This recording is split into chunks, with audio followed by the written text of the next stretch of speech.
ನಮಸ್ಕಾರ, ನೀವು ನೋಡ್ತಾ ಇದ್ದೀರಾ ನ್ಯೂಸ್ ಫಸ್ಟ್. ನಾನು ವಿದ್ಯಶ್ರೀ. ಈ ಕ್ಷಣದ ಪ್ರಮುಖ ಸುದ್ದಿಗಳನ್ನು ನೋಡ್ತಾ ಹೋಗೋಣ. ಅದಕ್ಕೂ ಮೊದಲು ಹೆಡ್ಲೈನ್ಸ್. ನವೆಂಬರ್ 20ಕ್ಕೆ ರಾಜ್ಯಕ್ಕೆ ಬರ್ತಾ ಇರೋ ರಾಹುಲ್ ಗಾಂಧಿ ಶಾಸಕರ ಅಭಿಪ್ರಾಯವನ್ನ ಆಲಿಸೋಕೆ ಅಗತ್ಯ ಬಿದ್ದರೆ ಶಾಸಕಾಂಗ ಸಭೆ ನಡೆಸುವುದಕ್ಕೂ ಸಿದ್ಧತೆ. ನಾಯಕತ್ವ ಗೊಂದಲಕ್ಕೆ ಬ್ರೇಕ್ ಹಾಕೋಕೆ 2-3 ದಿನ ಇಲ್ಲೇ ವಾಸ್ತವ್ಯಕ್ಕೂ ಪ್ಲಾನ್. ಹಲವು ಲೆಕ್ಕಾಚಾರಗಳ ಜೊತೆ ಬರ್ತಿದ್ದಾರೆ ಲೋಕಸಭೆ ವಿಪಕ್ಷ ನಾಯಕ.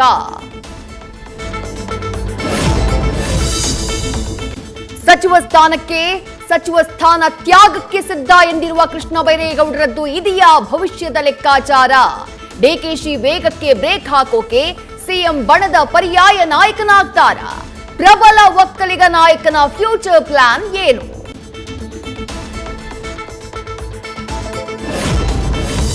2028ರ ವಿಧಾನಸಭಾ ಚುನಾವಣೆ ಈಗಿನಿಂದಾನೇ ಕಣ್ಣು.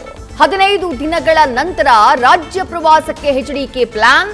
ತಮ್ಮ ದಿನಚರಿಯನ್ನೇ 3 ಭಾಗಗಳಾಗಿ ವಿಂಗಡಿಸಿ ಪಕ್ಷ ಸಂಘಟನೆಗೆ ದಳಪತಿಯ ರಣತಂತ್ರ.